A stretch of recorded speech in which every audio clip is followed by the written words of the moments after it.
Baik, halo semuanya, selamat datang di podcast Unit Proses. Di episode kali ini, kita akan membahas tantangan nyata dalam pengolahan limbah, mulai dari perbedaan antara kinerja desain dan kinerja aktual di lapangan. Kemudian, tema yang kedua yaitu konsekuensi upgrade atau retrofit saat baku mutu semakin ketat, hingga berbagai metode disinfeksi seperti UV, ozon, klorinasi, dan maturasi. Yuk langsung kita mulai aja pemaparan materinya.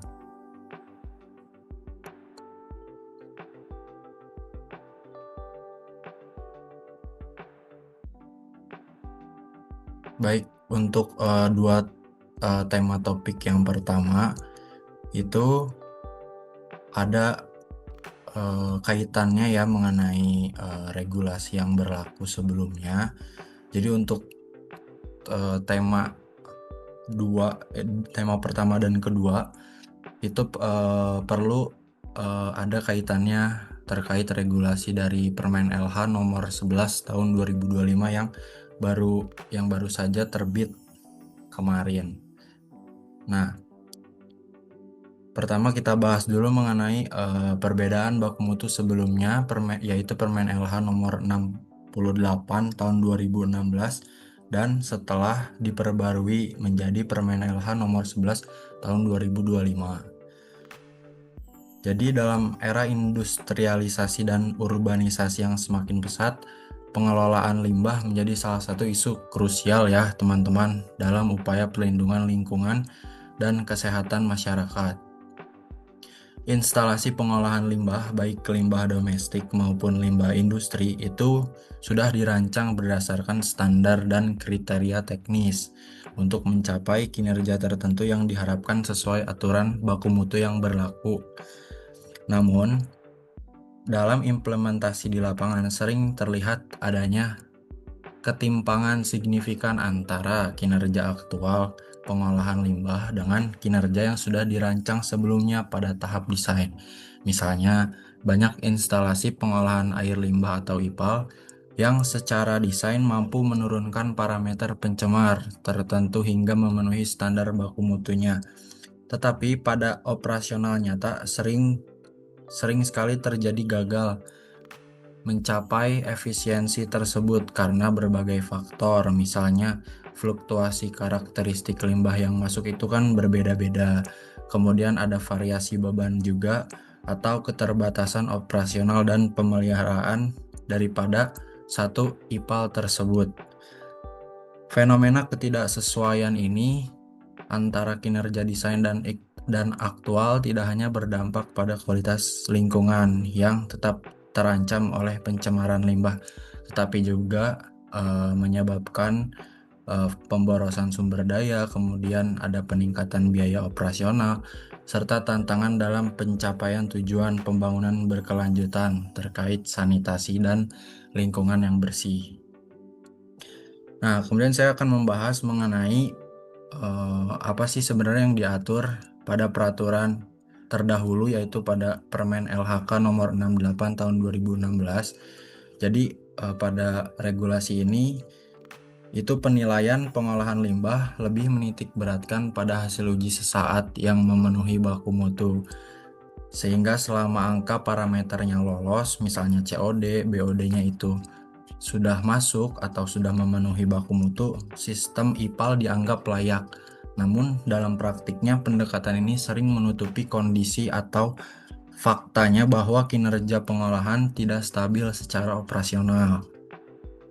Nah, maka diperbaruilah regulasi tersebut menjadi Permen LHK nomor 11 tahun 2025 yang hadir dengan pendekatan yang lebih ketat dan realistis, yaitu menilai kinerja aktual yang konsisten dan berkelanjutan, bukan hanya fokus pada hasil akhir. Jadi pada regulasi ini mendorong pengelola untuk memastikan sistem benar-benar berfungsi dalam kondisi yang dinamis, bukan hanya bagus di atas kertas. Lanjut, saya akan membahas perbedaan antara Permen LHK nomor 68 tahun 2016 dan Permen LHK nomor 11 tahun 2025 secara lebih lanjut. Yang pertama, meliputi ruang lingkup dan fokus utama. Pada Permen LHK nomor 68 tahun 2016, fokus utamanya adalah baku mutu air limbah domestik berupa batas-batas parameter kualitas efluen yang diperbolehkan sebelum dibuang ke lingkungan seperti BOD, COD, TSS, koliform, dan lain-lain. Regulasi ini bersifat memberikan angka target baku mutu tanpa mengatur teknologi yang berlaku atau yang sedang berjalan. Namun pada regulasi yang baru, tidak hanya mengatur baku mutu air limbah, tetapi juga secara eksplisit menentukan standar teknologi pengolahan limbah sesuai dengan volume dan karakter limbah yang dihasilkan. Regulasi baru ini mewajibkan pilihan teknologi yang teruji agar target baku mutu dapat dipenuhi secara konsisten. Baik, sebelumnya saya akan memberikan label dulu ya untuk Permen LHK nomor 68 tahun 2016. Itu nantinya saya akan sebut regulasi terdahulu, dan Permen LHK nomor 11 tahun 2025 saya akan sebut regulasi baru. Nah, selanjutnya ada pembahasan mengenai pengaturan teknologi pengolahan. Regulasi terdahulu tidak memberikan pedoman tentang teknologi yang harus digunakan. Maka pelaku usaha bebas memiliki teknologi apa saja selama hasil akhirnya memenuhi baku mutu yang ditetapkan. Sebaliknya, regulasi yang baru itu mengatur teknologi pengolahan air limbah secara rinci untuk berbagai skala, baik dari yang kecil seperti dari restoran atau rumah sampai fasilitas yang besar atau skala yang besar, agar praktek pengolahan limbah ini tidak hanya terpaku pada hasil uji di akhir. Kemudian ada juga parameter jenis limbah yang diatur. Untuk regulasi yang lama regulasi terdahulu itu menargetkan air limbah domestik secara umum tanpa ada pembagian yang detail antara jenis aliran limbah. Untuk regulasi yang baru itu dibedakan lebih rinci antara air limbah kakus dan non kakus, kemudian memberikan parameter yang lebih kontekstual bagi tiap jenis limbah sesuai karakteristiknya. Selanjutnya meliputi kewajiban dan implementasi teknis. Dalam regulasi terdahulu, kewajiban pemenuhan baku mutu masih terfokus pada hasil akhir saja, tanpa tuntutan teknis yang kuat terkait cara pencapaian dan pemantauan yang berkelanjutan. Sementara di regulasi yang baru itu membawa pendekatan baru dengan mewajibkan penyusunan kajian teknis. Kemudian ada penyesuaian izin lingkungan lama dan pemantauan berkelanjutan agar sistem IPAL benar-benar bekerja secara efektif. Yang terakhir meliputi regulasi. Untuk regulasi yang terdahulu itu bersifat tradisional dalam memberi batasan mutu yang harus dipenuhi tanpa memandu secara teknis. Sementara untuk regulasi yang baru itu memperkenalkan pendekatan holistik yang memadukan baku mutu dan teknologi. Nah, dalam suatu skema pengolahan air limbah, kita tentunya mengetahui dua istilah penting, yaitu kinerja desain dan kinerja aktual, yang pada dasarnya menggambarkan perbedaan antara apa yang direncanakan dan apa yang benar-benar terjadi di lapangan. Kinerja desain dapat dipahami sebagai kemampuan teoritis atau rencana suatu instalasi pengolahan air limbah yang ditentukan pada tahap perencanaan teknis berdasarkan perhitungan ilmiah dan asumsi kondisi ideal seperti debit limbah yang stabil, konsentrasi pencemar tertentu, dan juga peralatan yang digunakan serta operator yang menjalankan sistem sesuai SOP. Nah, dari kinerja desain inilah ditentukan ukuran bak, kapasitas pompa dan aerator, kemudian waktu tinggal hidrolik atau HRT, dan efisiensi penurunan BOD, COD, dan TSS, hingga estimasi apakah efluen nantinya mampu memenuhi baku mutu tersebut. Kemudian kinerja aktual. Kinerja aktual ini mencerminkan realitas operasional yang dinamis, dipengaruhi oleh fluktuasi debit dan beban pencemar, kerusakan atau penurunan performa alat, keterbatasan anggaran operasi dan pemeliharaan, serta faktor manusia seperti kompetensi operator dan kedisiplinan monitoring. Nah, sebenarnya perbedaannya singkat saja, untuk kinerja desain itu hanya berfokus pada perencanaan, namun kinerja aktual itu menyatakan nilai pada saat sistem sudah berjalan seperti itu. Kemudian saya juga akan membahas perbandingannya secara detail, meliputi ada debit. Untuk kinerja desain ini, debit misalnya dihitung berdasarkan estimasi jumlah pengguna atau kapasitas produksi, misalnya 100 meter kubik per hari dengan asumsi aliran relatif stabil. Semua unit pengolahan baik bak ekualisasi, aerasi, sedimentasi itu dirancang mengikuti angka perencanaan tersebut. Namun nyatanya atau pada kinerja aktual itu debit seringkali berfluktuasi atau berubah-ubah gitu ya. Bahkan bisa 1 sampai 2 kali lipat saat jam sibuk atau musim hujan. Ketika melebihi kapasitas desain, waktu tinggal air berkurang sehingga proses pengolahan tidak optimal. Kemudian meliputi juga beban pencemar yang masuk seperti BOD, COD, dan TSS. Untuk kinerja desain ini biasanya dihitung dengan konsentrasi rata-rata tertentu, atau misalnya mengacu pada kejadian atau pada case sebelumnya seperti itu. Namun pada kinerja aktual itu kan sering berubah-ubah ya, tergantung aktivitas pengguna atau proses produksi yang sedang berjalan. Kemudian meliputi juga efisiensi unit proses atau removal efisiensi. Pada kinerja desain, pasti setiap unit IPAL punya target efisiensi, misalnya pada bak aerasi BOD-nya turun menjadi 80%, kemudian pada bak sedimentasi diperkirakan TSS-nya turun 70%. Semua dihitung dengan kondisi alat yang optimal. Jadi dibuat seolah-olah alat ini bekerja secara optimal seperti itu. Namun nyatanya efisiensi turun karena misalnya diffusernya tersumbat atau pompanya rusak.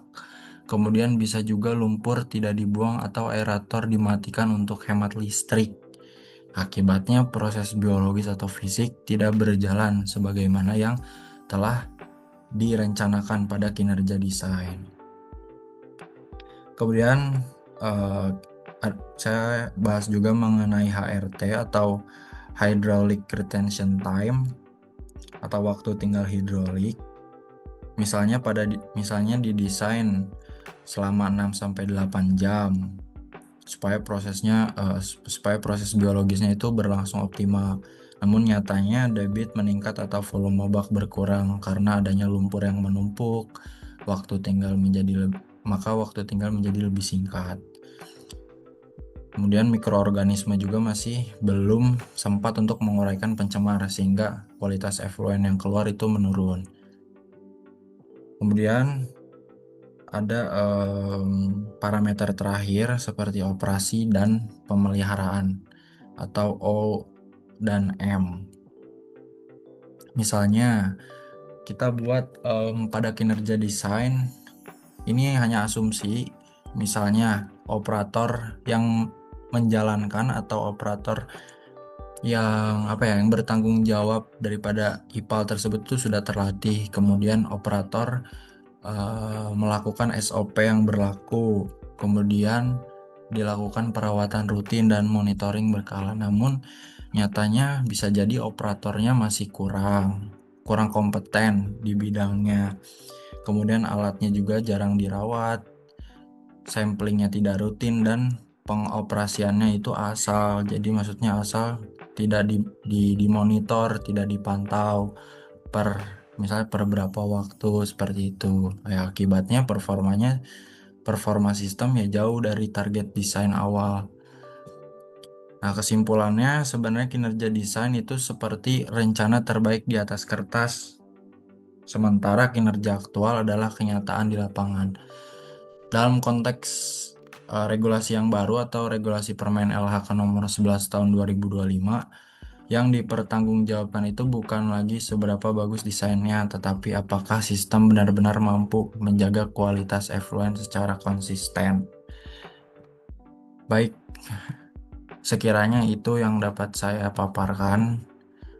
Saya serahkan ke rekan saya selanjutnya untuk materi berikutnya. Terima kasih.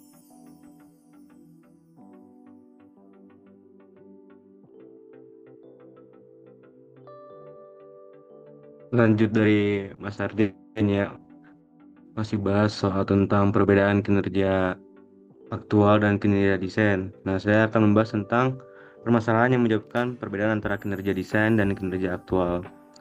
Dalam kerangka tadi disebutkan, peraturan yang terbaru Permen LHK nomor 11 tahun 2025, perbedaan antara kinerja desain dan kinerja aktual dipahami sebagai indikator ketidakefektifan pengendalian pencemaran, bukan semata-mata kegagalan teknis. Hal ini menunjukkan bahwa sistem pengolahan air limbah tidak lagi berfungsi sebagai asumsi perencanaannya. Nah, permasalahan utamanya adalah tidak sesuai asumsi desain dengan kondisi operasional aktual. Pada tahap perencanaan, kinerja desain ditentukan berdasarkan estimasi debit, karakteristik air limbah, serta beban pencemar rata-rata. Tapi dalam kenyataannya, di lapangan, dinamika aktivitas manusia sering menyebabkan perubahan signifikan. Ketika debit dan beban pencemar aktual melampaui nilai rencana, maka secara teoritis sendiri, sistem telah bekerja di luar kapasitas desainnya. Kondisi ini secara langsung menurunkan efisiensi proses pengolahan, meskipun secara struktur sebelumnya itu unit IPAL masih lengkap. Lalu ada permasalahan kedua, yang menyebabkan perbedaan antara kinerja desain dan kinerja aktual, yaitu aspek operasional dan manajerial. Sistem pengolahan air limbah pada dasarnya merupakan sistem dinamis yang sangat bergantung pada pengelolaan harian. Tidak pengoperasian seperti pengaturan aerasi yang tidak optimal, lalu pengelolaan lumpur yang tidak terkontrol atau tidak diterapkannya SOP menyebabkan kinerja aktual menyimpang dari kinerja desain. Dan dalam konteks ini, Permen LHK nomor 11 tahun 2005 menekankan bahwa kepatuhan lingkungan tidak hanya ditentukan oleh teknologi, tetapi juga oleh kualitas dari pengelolaannya. Lalu ada permasalahan ketiga nih, adalah degradasi fisik dan penurunan kinerja unit pengolahan. Seiring waktu, peralatan mekanikal dan elektrikal mengalami penurunan fungsi akibat usia, keausan dan kurangnya perawatan. Nah, media pengolahan dapat mengalami penyumbatan atau penurunan efektivitas. Apabila kondisi ini tidak diikuti dengan rehabilitasi atau peningkatan sistem, maka kinerja aktual sendiri secara bertahap akan semakin menjauh dari kinerja desain yang direncanakan. Lalu permasalahan keempat yang terakhir yang nantinya menyebabkan permasalahan dari perbedaan kinerja aktual dan kinerja desain adalah lemahnya sistem pemantauan dan evaluasi kinerja. Nah, banyak nih pengelola IPAL yang masih memandang pengujian kualitas effluent sebagai kewajiban administratif semata. Padahal nih, dalam pendekatan Permen LHK nomor 11 tahun 2005, data pemantauan seharusnya digunakan sebagai dasar evaluasi kinerja dan pengambilan keputusan teknis. Ketika hasil pemantauan tidak dianalisis secara komprehensif, maka penyimpangan kinerja akan terus berulang tanpa perbaikan sistemik. Lalu, saya akan membahas tentang contoh perbedaan kinerja desain dan kinerja aktual. Nah, untuk menjelaskan konsep tersebut dapat saya gambarkan dengan contohnya tuh IPAL domestik pada bangunan komersial atau kawasan hunian. Nah, pada tahap desain, biasanya sistem IPAL direncanakan berdasarkan kondisi awal bangunan, baik dari jumlah penghuni, pola aktivitas maupun karakteristik air limbah. Berdasarkan parameter tersebut, ditetapkan kapasitas unit pengolahan dan target mutu effluent agar memenuhi baku mutu yang berlaku. Lalu ada secara teoritis, apabila seluruh asumsi desain terpenuhi, maka kinerja desain dapat dicapai secara optimal. Nah, tapi pada kondisi aktualnya, sering terjadi perubahan yang signifikan, teman-teman. Misalnya, peningkatan jumlah pengguna bangunan, perubahan fungsi ruang, serta bertambahnya sumber pencemar seperti kantin ataupun usaha kuliner lain. Nah, perubahan ini menyebabkan peningkatan debit dan beban organik air limbah. Ketika sistem IPAL tidak mengalami penyesuaian kapasitas atau optimalisasi operasi, maka secara ilmiah dapat dipastikan bahwa efisiensi pengolahan akan menurun. Penurunan ini terlihat dari hasil pengujian kualitas efluen yang tidak lagi konsisten memenuhi baku mutu. Dalam hal ini, sistem IPAL sebenarnya tidak gagal secara desain, melainkan gagal beradaptasi dengan kondisi aktualnya. Inilah yang menjadi peraturan utama dari peraturan terbaru yang sebelumnya Permen LH nomor 68 sekarang jadi nomor 11 tahun 2025, yaitu untuk memastikan bahwa sistem pengolahan mampu mempertahankan kinerja lingkungan secara berkelanjutan. Nah, dari sudut pandang regulasi, kondisi tersebut menunjukkan adanya ketidaksesuaian antara kinerja desain dan kinerja aktual, sehingga diperlukan tindakan korektif. Tindakan ini dapat berupa evaluasi ulang desain, peningkatan kapasitas unit pengolahan, atau perbaikan sistem operasi dan pemeliharaan. Dengan demikian, kepatuhan terhadap baku mutu tidak hanya bersifat sesaat, tetapi mencerminkan kinerja lingkungan yang stabil dan berkelanjutan. Nah, Permen LHK nomor 11 tahun 2025 ini secara tegas nantinya dapat menggeser paradigma pengolahan air limbah dari pendekatan berbasis desain menuju pendekatan berbasis kinerja aktual, sehingga pengendalian penyebaran hanya dapat dibuktikan melalui konsistensi fungsi sistem di lapangan. Oke, mungkin sekian dari pemaparan materi tentang topik yang pertama ya teman-teman. Bisa dilanjutkan ke topik selanjutnya dan dilanjutkan oleh teman saya. Terima kasih. Baik. Oke, baik. Selanjutnya saya akan melanjutkan untuk ke topik kedua, yaitu adalah konsekuensi upgrade atau retrofit bila kinerja desain ini ada di bawah baku mutu baru. Jadi seperti yang sudah dijelaskan oleh rekan saya sebelumnya ya, bahwa ada update peraturan atau regulasi, yaitu dari Permen Permen LHK nomor 68 tahun 2016 ya, menjadi Permen LHK nomor 11 tahun 2025 yang terbaru ya ini. Nah, tentu saja ini tuh bertujuan ya untuk meningkatkan kualitas air yang menjadi lebih aman lagi. Ini juga sebagai proses penanggulangan ya dari kualitas air sungai yang sudah ada di titik kritis karena pencemar dari limbah domestik gitu. Jadi tujuan ini adalah lebih kepada pengelolaan limbah domestik atau hasil dari instalasi pengolahan air limbah untuk limbah domestik gitu. Nah, jadi apa saja sih yang berubah ya? Sebelum kita membahas tentang itu, saya mau membahas dulu tentang judulnya ya. Tadi kan topiknya itu adalah konsekuensi upgrade atau retrofit ya, bila kinerja desain itu berada di bawah baku mutu baru. Nah, jadi desain itu menyesuaikan ya, desain untuk instalasi pengolahan air limbah, desain untuk proses itu akan menyesuaikan dengan baku mutu yang ada. Nah, ketika baku mutunya 30 mg per liter, misalkan untuk BOD, untuk nilai ambang batasnya, itu maka desain itu akan dibuat untuk menyesuaikan baku mutu tersebut gitu. Sehingga ketika ada perubahan baku mutu gitu, maka harus ada perubahan desain juga gitu. Jadi ini yang terjadi kepada kondisi sekarang gitu ya, di mana adanya perubahan baku mutu yang mengharuskan para uh, individu itu ya, atau yang mempunyai instalasi pengolahan air limbah ini untuk mengupgrade ya atau merubah sistem pengolahan air limbahnya gitu. Nah, apa saja sih saya menjelaskan ya apa saja sih yang berubah gitu ya. Saya akan fokus aja ke salah satu parameter yaitu adalah BOD ya, biological oxygen demand gitu. BOD ini pada regulasi yang terbaru ini dibagi yang tadinya itu cuma 30 mg per liter, nah itu juga sudah cukup ya untuk memenuhi regulasi gitu lah.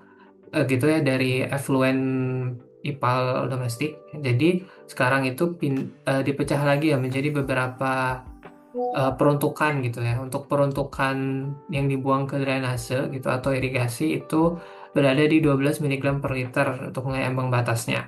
Lalu untuk BOD, parameter BOD ya, untuk air effluent dari IPAL gitu ya, dari IPAL domestik yang digunakan kembali ya, dan juga yang diinjeksikan ke air tanah, ya ini akan lebih kecil lagi ya. Persyaratannya itu sekitar 6 mg per liter untuk nilai BOD-nya. Nah, ini tuh bertujuan untuk melindungi air tanah dan juga untuk melindungi lingkungan, gitu ya, agar lingkungan tidak tercemar. Karena ya seperti yang kalian tahu ya BOD yang tinggi itu berarti mengindikasikan pencemaran air air yang tercemar gitu. Nah, Selanjutnya, saya juga ingin menjelaskan mengenai, tadi kan sudah dijelaskan oleh Mas Arzin ya, bahwa di regulasi ini tidak hanya mengatur, tidak menyamaratakan gitu ya, tetapi ada beberapa eh, apa namanya disesuaikan lah dengan teknologi yang digunakan gitu ya untuk pengolahan air limbah domestik ini gitu. Nah, saya akan memaparkan terkait hubungan antara nilai amonia gitu yang juga ada di eh, regulasinya dan juga ada BOD. Jadi hubungan antara amonia dan BOD ini cukup rumit ya karena eh, di dari kedua apa namanya teknologi pengolahan air limbah yang saya gunakan ini ada ketidaksesuaian ya atau bukan ketidaksesuaian ya lebih ke tidak bisa sejalan gitu karena ada kalanya ketika kita ingin mengacu kepada pemenuhan regulasi amonia itu BOD tidak terpenuhi dan juga sebaliknya ya. Nah, jadi saya akan mengambil dua teknologi atau teknologi yang pertama itu adalah membran bioreaktor atau MBR dan juga biofilm reaktor anaerobik. Nah, untuk regulasi yang saya acukan ini adalah Permen LH tadi yang terbaru ya, Permen LHK nomor 11 tahun 2025 gitu ya. Nah, salah satu regulasinya itu ada yang mempersyaratkan amonia, ada yang juga yang tidak mencantumkan amonia gitu. Tapi nilai BOD-nya dicantumkan, yaitu untuk untuk yang digunakan kembali atau injeksi tanah yang 6 mg per liter itu tidak dicantumkan nilai amonianya, parameter amonianya dan juga untuk yang dibuang ke saluran drainase. Tapi untuk yang dibuang ke badan air gitu ya dengan pembagian debit eh, pembagian debit yang lebih dari 50 meter kubik per hari ya untuk air limbah non kakus atau gabungan air limbah kakus dengan air limbah non kakus yang dibuang ke media air. Itu yang lebih dari 50 meter kubik per hari sama yang antara 50 sampai 3 meter kubik per hari. Nah, itu untuk nilai amonianya di situ dalam miligram per liter itu nilai ambang batasnya 10 ya untuk yang lebih besar dan 20 itu untuk yang antara 3 sampai 50. Nah, dari debit tadi kita bisa dari regulasi tadi kita bisa melakukan apa namanya simulasi permodelan untuk MBR dan biofilm reaktor. Untuk MBR ini nilai amonianya itu ketika kita ingin memenuhi regulasi amonia ya misalkan 10 atau 20 gitu, maka BOD-nya ini akan lebih kecil. Nah, misalkan di sini amonianya kita dikurang dari 10 misalkan 9, BOD-nya ini akan 1 gitu. Tentu saja ini memenuhi regulasi ya tadi ya. Dengan sangat baik ya karena BOD-nya itu kurang dari yang tercantum pada regulasi. Tetapi ketika kita mengacu pada aturan regulasi BODS 12 gitu dan tidak ada amonia gitu. Ketika kita mengacu pada pemenuhan BOD 12 mg per liter gitu, ketika BOD-nya kita uh, diandalkannya 11 mg per liter itu amonianya ini akan lebih besar ya untuk MBR gitu sehingga uh, ini tidak memenuhi regulasi yang tadi amonia itu 10 ya nilainya ya. Nah, maka dari itu perlu adanya penanganan untuk amonia ini gitu untuk mengurangi nilai amonia uh, melalui pemodelan MDR. Nah, selanjutnya ya untuk biofilm reaktor anaerobik ini didapatkan bahwa ketika kita cukup baik ya ketika kita ingin mengacu pada regulasi amonia 10 mg per liter ketika kita memodelkan amonianya 9 mg per liter itu BOD-nya berada di regulasi dan ketika kita mengacu pada BOD-nya itu lebih besar ya dari amonia gitu. Jadi eh, ketika kita memodelkan BOD-nya itu 11 ya kurang dari 12 mg per liter seperti yang ada di regulasi yang untuk dibuang ke saluran drainase ya hasil efluennya, itu amonianya itu akan berada di angka 2 gitu, yang dan ini di bawah 10. Nah, karena nilai amonia 10 ini tuh umum untuk menjadi nilai ambang batas lah gitu ya untuk efluen dari air limbah domestik ini.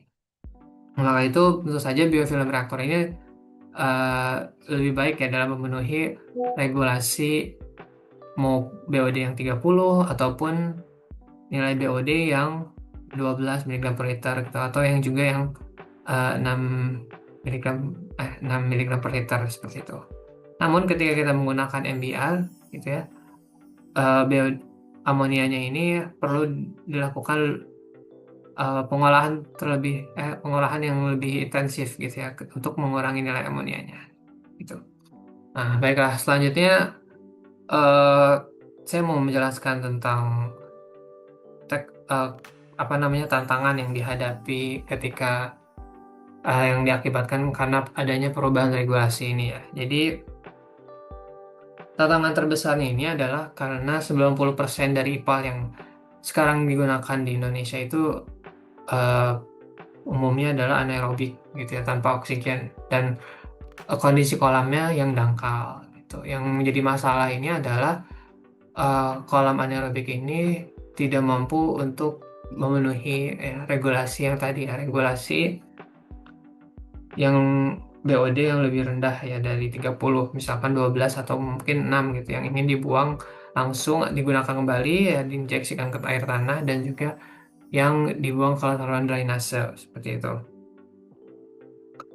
Dan juga dengan adanya sistem anaerobik ini ya, karena untuk penguraian atau nitrifikasi itu membutuhkan oksigen gitu ya, membutuhkan oksigen ya, sehingga eh, kekurangan oksigen ya di anaerobik ini itu menjadi menyulitkan ya untuk proses nitrifikasi untuk penguraian amonia, pengurangan nilai amonia gitu.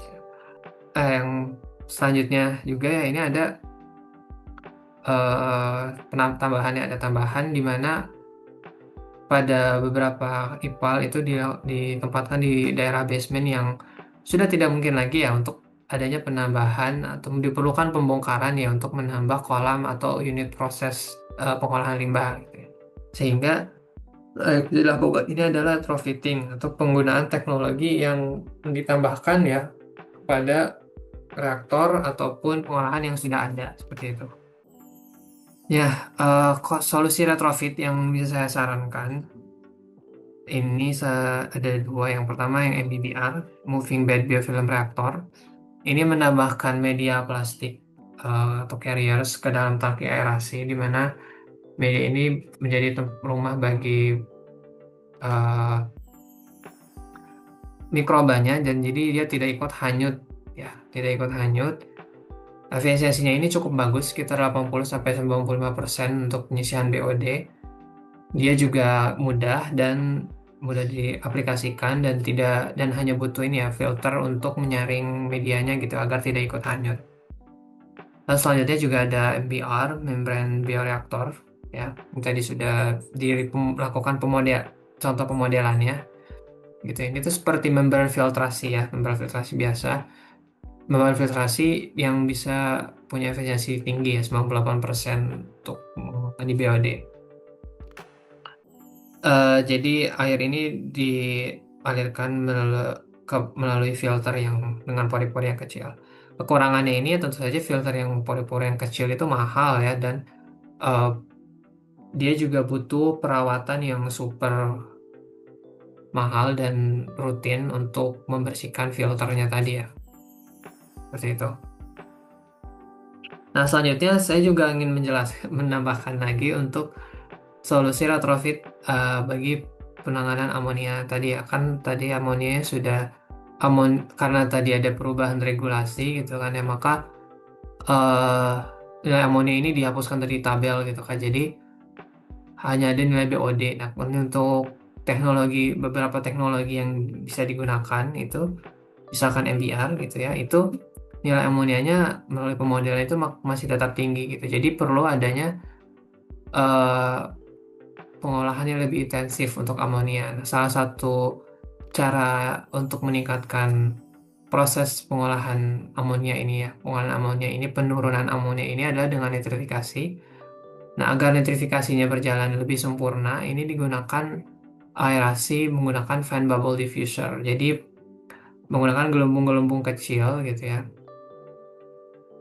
yang permukaannya itu lebih luas untuk melarutkan atau mendistribusikan oksigen ke dalam air gitu. Jadi ketika oksigennya ini larut sempurna dalam air gitu, maka nitrifikasinya ini akan berjalan sempurna gitu. Jadi nilai amonianya ini bisa menurun gitu dan bisa menyesuaikan lah dengan teknologi model yang lain ya, yang lebih efektif seperti itu.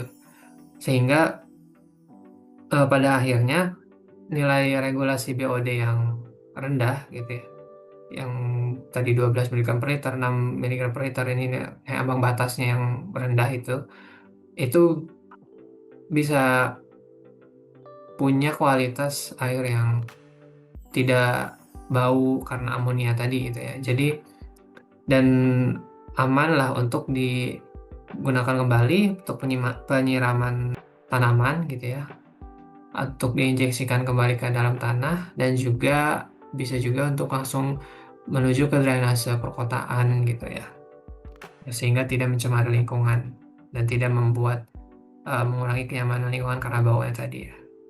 Nah, jadi itulah beberapa tadi saya sudah menjelaskan tentang regulasinya yang paling berubah dari segi BOD gitu kan, dan juga hubungannya dengan amonia, karena itu ada di regulasinya juga tidak dicantumkan di tabelnya tentang amonia, dan beberapa teknologi-teknologi retrofit dan juga upgrade yang bisa dilakukan pada unit proses atau pada pengolahan IPAL ya, domestik, kakus dan non kakus, dan juga gabungan ya, bisa juga itu yang bisa diterapkan.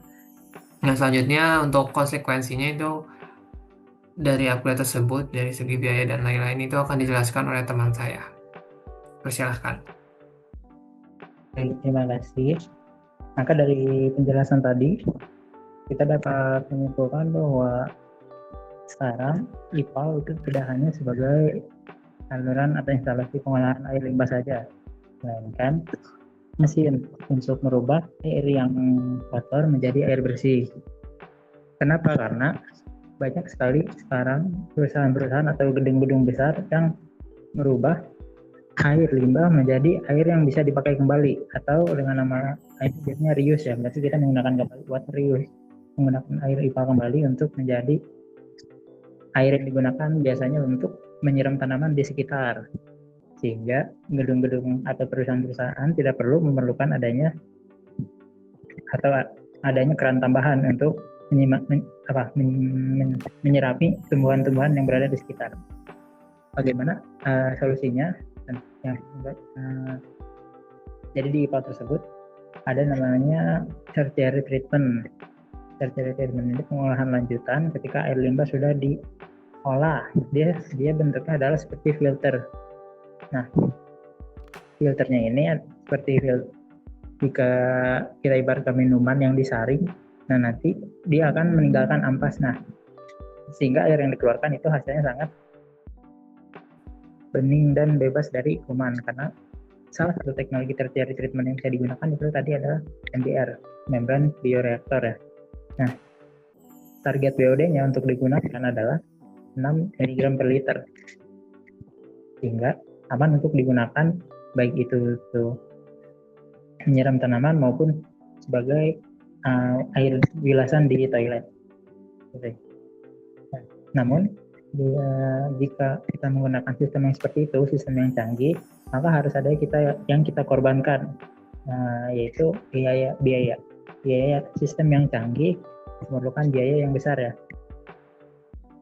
dan juga filter yang ada yang akan jauh lebih kotor dibandingkan jika kita tidak menggunakan sistem tersebut, karena lumpur-lumpur atau kotoran-kotorannya akan disaring, lalu air yang bersih akan dilewatkan. Nah, si filter ini harus sering kita cek. Nah, itu yang menjadi tantangan jika kita ingin menggunakan mesin water reuse ini. maka solusinya kita bisa menggunakan namanya mechanical dewatering, ya, yaitu unit pengolahan lumpur yang nantinya kantong debu kalau misalnya pakai sistem aerobik yang intensif, sehingga produksi lumpurnya tidak akan melonjak seperti itu. Jika kita tidak memakai itu, lumpurnya akan tertumpuk dan membuat saluran air menjadi macet sehingga debitnya kecil. Namun ada kekurangan jika kita menggunakan mesin yang penyaring rumput tadi, mechanical dewatering, dia kan harus menyala terus berarti ya selama 24 jam. Nah, tagihan listrik akan menjadi salah satu tantangan kembali. Tagihan listrik yang mahal karena mesin yang selalu butuhkan oksigen, berarti blowernya harus selalu nyala seperti itu. Di sini kita bisa menggunakan SCADA atau mesin yang menggunakan sensor sehingga blower ini tahu kalau misalnya limbahnya sedang sedikit maka dia akan mengecil kekuatannya. Kalau misalnya sedang banyak air limbahnya maka dia akan mempercepat perputarannya hingga biaya operasionalnya dia akan tidak akan membesar atau maka bahkan membuat merugikan si pemilik perusahaan atau pemilik gedung tersebut. Nah, perubahan ini tentu diperlukan karena adanya perubahan peraturan dari pemerintah yang tadi. Pemerintah hanya memberi waktu transisi selama 2 tahun. Nah, selama 2 tahun ini gedung-gedung atau perusahaan-perusahaan harus merubah sistem instalasi pengolahan air limbahnya. Apakah bisa diubah saja seperti tadi penambahan sistem atau harus dibongkar ulang? Itu hal itu yang harus diperhatikan karena jika masih dalam waktu 2 tahun masih belum dirubah, kemungkinan besar pemerintah bisa mencabut izin berdiri dari si perusahaan atau si gedung-gedung tersebut, begitu. Nah, lalu apa saja yang harus ditambahkan seperti desinfeksi mulai dari UV, ozon, klorinasi, dan metodisasi akan dilanjutkan oleh rekan saya. Terima kasih. Baik, terima kasih Mas. Oke, setelah tadi kita membahas mengenai penyebab perbedaan kinerja aktual pengolahan limbah dengan kinerja desainnya, kemudian juga ada konsekuensi upgrade atau retrofit bila kinerja desain di bawah dari baku mutu. Nah, sekarang kita membahas salah satu komponen penting dalam strategi retrofit yang seringkali diabaikan atau bahkan tidak ada di IPAL unit lama, yaitu adalah unit desinfeksi. Nah, jadi begini, banyak IPAL yang dibangun sekitar 10 hingga 20 tahun yang lalu, itu fokusnya hanya ke penurunan dari parameter BOD ataupun TSS-nya. Sedangkan desinfeksi biasanya tidak ada. Padahal, dari segi baku mutu, parameter mikrobiologi seperti E. coli dan juga total coliform juga wajib terpenuhi. Nah, makanya menambahkan unit desinfeksi bisa jadi solusi upgrade yang sangat efektif. Nah, di sini saya dan teman saya selanjutnya juga akan membahas tentang 4 metode desinfeksi utama. Yang pertama itu ada UV, ozon, klorinasi, dan juga maturasi. Nah, setiap metode ini mempunyai karakteristik yang berbeda, yang membuat mereka cocok atau tidak cocok di dalam kondisi tertentu. Nah, tapi sebelum itu, apa sih sebenarnya desinfeksi? Nah, pada dasarnya, desinfeksi adalah proses inaktivasi atau eliminasi mikroorganisme patogen seperti bakteri, virus, dan juga protozoa yang bisa membuat kita itu sakit. Nah, bayangkan saja kalau efluen IPAL yang dibuang ke sungai itu masih mengandung E. coli dalam kadar misalnya jutaan per 100 mili. Itu kan berbahaya sekali ya kan untuk masyarakat di sekitar pemukiman di sekitar aliran sungai tersebut. Misalnya untuk air minum, standarnya itu lebih ketat, di mana E. coli-nya itu harus 0. Sedangkan untuk effluent IPAL domestik, menurut peraturan Menteri Lingkungan Hidup, mengatur maksimal 3000 mpn per 100 mili untuk protokoliform. Oke, sekarang mari kita masuk ke metode yang pertama, yaitu desinfeksi secara UV. Nah, desinfeksi UV ini merupakan salah satu pilihan favorit untuk upgrade IPAL, dan juga ada beberapa alasan bagus untuk hal tersebut. Nah, di sini saya akan menjelaskan kenapa. Yang pertama, dari segi kebutuhan lahan, sistem UV itu sangat ringkas. Untuk IPAL dengan kapasitas 100 meter kubik per hari misalnya, unit UV-nya bisa hanya cuman seluas 2 kali 3 meter saja. Bandingkan dengan kolam maturasi yang biasanya butuh ratusan meter persegi. Nah, ini sangat cocok untuk kondisi retrofit di mana lahannya tentunya sudah sangat terbatas. Yang kedua, pemasangan UV itu relatif mudah. Pada dasarnya, tinggal pasang langsung setelah outlet pengolahan sekunder, tidak perlu pekerjaan sipil yang besar, tidak perlu membangun ulang bak yang sudah ada, cukup pasang chamber UV di jalur pemipaan yang sudah ada, sambungkan ke sumber listrik, dan sudah bisa melakukan desinfeksi secara UV. Nah, sekarang bagaimana sih desinfeksi UV ini bekerja? Jadi gini, desinfeksi UV ini menggunakan sinar ultraviolet dengan panjang gelombang sekitar 254 nanometer.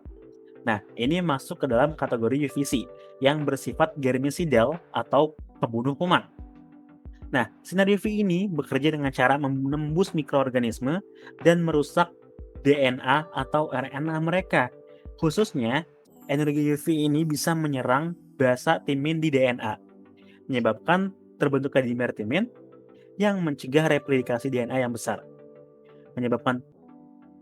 Jadi, bukan membunuh secara langsung mikroorganisme, tetapi lebih ke membuat mereka tidak dapat berkembang biak.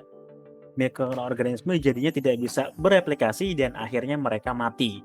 Nah, yang bagus dari mekanisme ini adalah UV ini efektif untuk berbagai jenis mikroorganisme seperti bakteri, virus, bahkan kista dari protozoa seperti Cryptosporidium yang terkenal sangat tahan terhadap klorin juga bisa mati gitu. Nah, juga prosesnya itu sangat cepat, hanya butuh beberapa detik saja. Air mengalir melewati ruang UV yang di dalamnya ada lampu-lampu UV yang terendam dalam selongsong kuarsa atau quartz leaf biasanya, di mana kuarsa ini itu melindungi lampu dari air tetapi membiarkan sinar UV untuk menembus. Nah, ketika air ini mengalir, mikroorganisme di dalamnya yang terpapar radiasi UV ini akan langsung ternonaktifkan. Dosis UV yang digunakan biasanya itu hanya sekitar 30-40 mJ per cm persegi untuk limbah domestik. Tetapi aplikasi penggunaan ulang air bisa lebih tinggi tetapi untuk aplikasi penggunaan ulang air bisa lebih tinggi sampai 100 mJ per cm persegi. Nah, kenapa UV ini menarik untuk digunakan sebagai salah satu desinfeksi dalam retrofit IPAL? Yang pertama itu tidak pakai bahan kimia. Jadi ini merupakan suatu keunggulan besar. Dia tidak menggunakan bahan kimia, jadinya tidak perlu tangki penyimpanan bahan kimia, tidak perlu pompa untuk bahan kimia, dan juga tidak ada masalah keselamatan dari penanganan bahan berbahaya. Nah, untuk IPAL yang sudah ada dan mau menambah desinfeksi tapi belum siap menangani bahan kimia, desinfeksi UV bisa menjadi salah satu solusi. Kemudian, UV ini juga tidak mengubah sifat-sifat air. Tidak ada perubahan rasa, tidak ada perubahan bau, warna, ataupun pH. Kualitas efluen dari segi fisik dan kimia juga tetap sama. Yang berubah hanya kandungan mikrobiologisnya saja. Nah, kemudian UV ini sangat efektif untuk mikroorganisme yang tahan terhadap klorin. Ini penting karena kalau sudah upgrade-nya dari IPAL yang sebelumnya pakai klorinasi, tapi kinerjanya kurang bagus, itu kita bisa menggunakan UV sebagai penggantinya. Kemudian, yang keempat, itu tidak ada produk samping yang berbahaya dari desinfeksi UV ini. Berbeda dengan klorinasi, yang dapat menimbulkan zat-zat yang berpotensi karsinogenik. Sedangkan UV ini bersih dari hal-hal tersebut. Kemudian yang terakhir itu ada secara operasional sangat sederhana. Sistemnya otomatis, kita hanya perlu memonitoring intensitas UV-nya saja. Kemudian kita hanya perlu untuk membersihkan lampunya saja, dan juga perawatannya juga hanya sebatas penggantian lampu setahun atau 2 tahun sekali. Tapi, seperti halnya teknologi pada umumnya, UV juga memiliki keterbatasan yang harus kita perhatikan. Terdapat 3 tantangan yang menjadi hal-hal yang perlu kita perhatikan dalam penggunaan disinfeksi UV ini. Yang pertama, UV itu sangat membutuhkan air yang bersih. Mengapa? Karena partikel-partikel dalam air yang keruh itu bisa melindungi mikroorganisme dari sinar UV. Makanya, TSS harus di bawah 30 ppm atau idealnya di bawah 10 ppm. Sedangkan turbidity-nya harus di bawah 5 NTU atau idealnya di bawah 2 NTU. Jika IPAL yang dimiliki belum bisa mencapai parameter tersebut, dapat ditambah filter terlebih dahulu. Bisa sun filter atau bisa menggunakan membran filter, tergantung anggaran yang dimiliki oleh perusahaan. Kemudian yang kedua, tidak adanya residual. Jadi begitu air keluar dari desinfeksi UV, tidak ada perlindungan lagi. Semisal ada kontaminasi ulang di perpipaan atau dalam perjalanan yang dia terkontaminasi dengan hal lainnya, UV tidak dapat melindunginya. Oleh karena itu, untuk air minum biasanya sering dikombinasikan oleh desinfeksi dengan klorinasi dengan dosis yang rendah. Tetapi untuk efluen IPAL yang langsung dibuang ke sungai itu biasanya tidak begitu menjadi masalah. Nah, yang ketiga, biaya perawatan dan operasionalnya, di mana lampu UV ini perlu dibersihkan secara rutin karena dapat mengalami fouling. Nah, fouling itu adalah endapan mineral dan biofilm yang bisa melapisi ward sleeve. Sistem modern biasanya mempunyai pembersihan otomatis, tetapi tentunya kita tetap perlu melakukan inspeksi secara berkala. Nah, lampu juga harus diganti setiap 9.000 hingga 12.000 jam pemakaian. Biasanya itu sekitar 1 hingga 2 tahun. Kemudian, intensitas UV ini tentunya akan menurun seiring berjalannya waktu. Jadi, harus kita ganti sebelum intensitasnya menjadi terlalu lemah. Dari segi biaya, untuk IPAL dengan ukuran 100 meter kubik per hari, dengan konsumsi listrik sekitar 2 hingga 3 kW secara terus-menerus, atau sekitar 2 hingga 3 juta per bulan untuk listrik. Investasi awal untuk sistem desinfeksi UV ini sendiri biasanya berkisar antara 100 hingga 200 juta rupiah. Meskipun memang biaya investasinya itu terkesan agak mahal, tetapi pertimbangkanlah manfaatnya di mana kita tidak menggunakan bahan kimia yang berbahaya secara berlebihan. Nah, UV ini, kesimpulannya adalah UV ini cocok dipakai ketika pengolahan sekundernya sudah baik, lahan yang terbatas, operator mungkin belum terlatih dalam menangani bahan kimia berbahaya, kemudian regulasi ketat soal penggunaan klorin, atau butuh efisiensi tinggi untuk membasmi protozoa. Oke, jadi itulah gambaran secara singkat mengenai desinfeksi UV, terutama dalam konteks upgrade retrofit IPAL. Nah, intinya UV itu bersih, ringkas, efektif, dan ideal untuk banyak kondisi retrofit, asal pengolahan sebelumnya sudah memadai untuk penggunaan UV. Sekarang saya serahkan ke Mas Nabil untuk membahas 2 metode selanjutnya, yaitu ada ozon dan juga klorinasi. Silakan Mas Nabil. Oke, baik. Oke, terima kasih Mas Irgi. Jadi tadi juga sudah dijelaskan oleh Mas Irgi tentang salah satu cara disinfeksi menggunakan UV. Maka kemudian saya selanjutnya akan menjelaskan metode yang lain tentang disinfeksi untuk membunuh mikroba, yaitu dengan cara disinfeksi ozon dan juga klorinasi. Oke, nah yang pertama disinfeksi ozon. Jadi disinfeksi ozon ini menggunakan gas O3 atau ozon itu sendiri. Nah, ozon ini dikenal sebagai oksidator yang kuat, atau bahkan terbilangnya dia ini sangat kuat. Nah, dalam proses ini ozon bekerja dengan menghancurkan dinding sel mikroorganisme serta mengoksidasi komponen vital yang berada di dalam sel seperti enzim dan juga materi genetik. Jadi akibatnya dari hal tersebut, bakteri dan virus akan mati atau tidak aktif dalam waktu yang sangat singkat. Jadi termasuk yang lebih cepat dibandingkan metode disinfeksi konvensional. Nah, kalau kita bandingkan dengan klorin, kekuatan oksidasi ozon ini jauh lebih tinggi.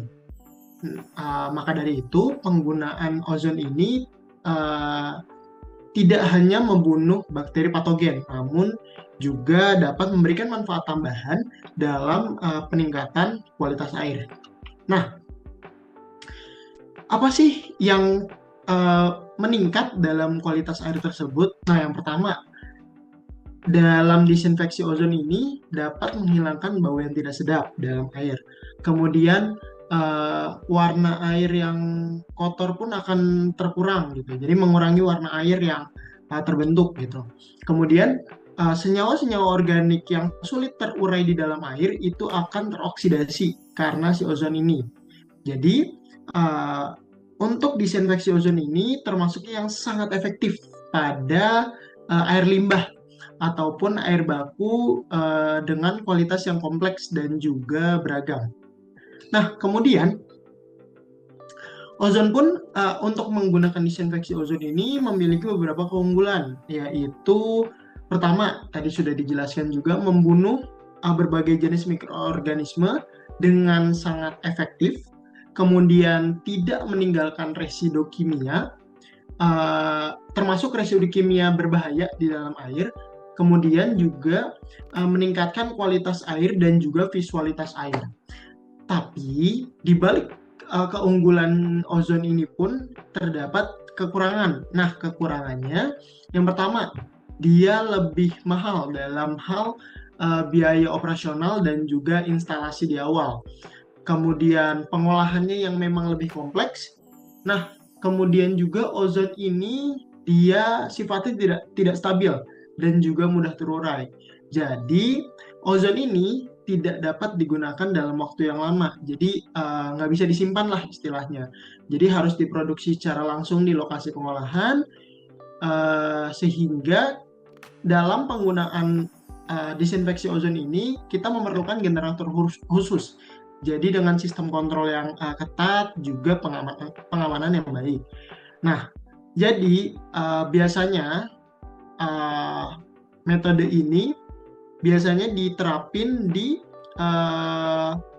industri yang memang menuntut kualitas air yang sangat tinggi, yang sangat baik, seperti pengolahan air minum ataupun pengolahan air untuk industri-industri tertentu. Nah, kemudian setelah kita bahas tentang disinfeksi menggunakan ozon, kita lanjutkan dengan disinfeksi dengan klorinasi. Nah, ini berbeda nih dengan yang ozon. Kenapa? Karena metode disinfeksi menggunakan klorinasi ini salah satu metode yang memang umum digunakan dalam skala industri. Kenapa? Karena dia lebih ekonomis dan juga lebih mudah, tidak complicated, tidak kompleks dalam penggunaannya. Jadi klorinasi ini dilakukan dengan menambahkan klorin atau senyawa turunannya dari klorin ke dalam air. Kemudian nanti klorin ini akan merusak si enzim dan struktur sel mikroorganisme. Nah, jadi patogen yang ada di dalam air ini menjadi mati.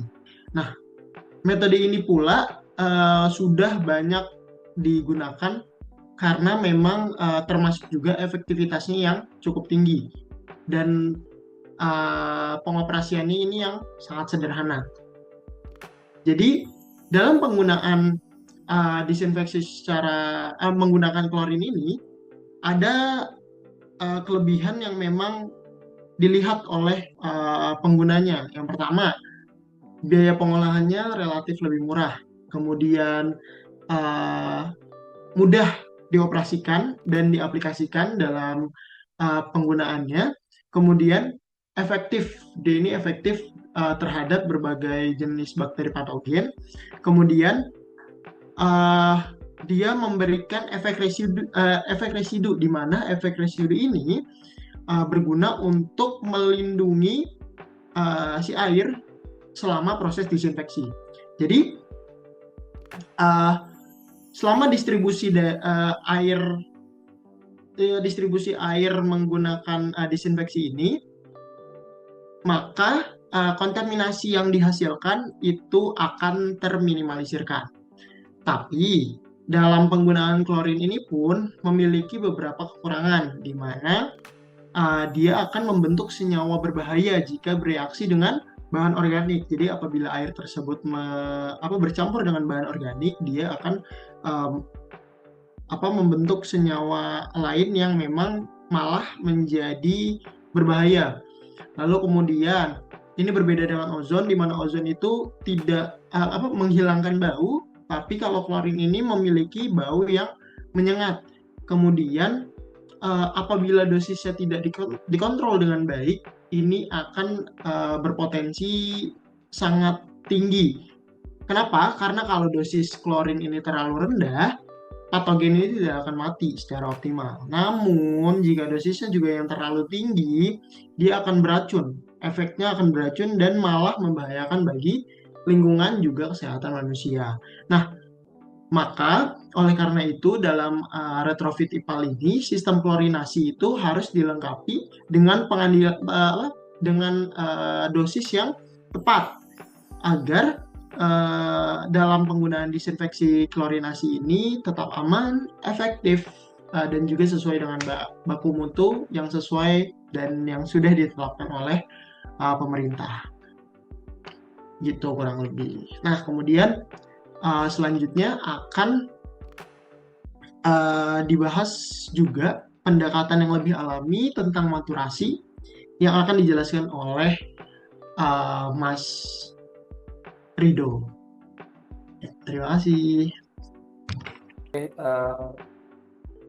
Selanjutnya di sini saya akan melanjutkan metode disinfeksi yang sudah dijelaskan tadi oleh Mas Irgi dan juga Mas Nabil. Di sini saya hanya menambahkan sedikit untuk metode desinfeksi yang terakhir di sini adalah teknik maturasi yang juga biasa kita kenal sebagai kolam stabilisasi atau kolam pematangan. Berbeda dengan metode desinfeksi lain yang menggunakan bahan kimia atau teknologi tertentu, maturasi memanfaatkan proses alami yang terjadi di lingkungan perairan untuk menurunkan jumlah mikroorganisme patogen dalam air limbah. Kemudian pada metode ini air limbah dialirkan ke dalam kolam terbuka dan ditahan dalam jangka waktu yang cukup lama. Kemudian waktu tinggal air yang panjang menjadi faktor utama dalam proses desinfeksi. Karena memungkinkan terjadinya berbagai mekanisme alami yang secara bertahap menyebabkan kematian patogen. Salah satu mekanisme penting adalah paparan sinar matahari. Radiasi ultraviolet alami dari matahari mampu merusak struktur sel mikroorganisme sehingga patogen kehilangan kemampuan untuk bertahan hidup dan juga berkembang biak. Selain itu, keberadaan oksigen terlarut dan aktivitas mikroorganisme di dalam kolam juga berperan besar. Mikroorganisme dan patogen yang hidup secara alami akan bersaing dengan patogen dalam memperebutkan nutrisi, sehingga jumlah patogen semakin berkurang, dan juga perubahan kondisi lingkungan seperti fluktuasi suhu, kemudian pH, dan juga intensitas cahaya menciptakan kondisi yang tidak mendukung keberlangsungan hidup mikroorganisme berbahaya. Dengan kombinasi ini, faktor-faktor tersebut, maka patogen tidak mati secara instan, melainkan mengalami penurunan jumlah secara perlahan hingga mencapai tingkat yang aman. Memang kalau kita lihat secara fisik, kolam maturasi umumnya memiliki kedalaman yang relatif dangkal agar sinar matahari dapat menembus air secara optimal. Karena proses yang terjadi bersifat alami, sistem ini tidak memerlukan peralatan khusus maupun penambahan bahan kimia.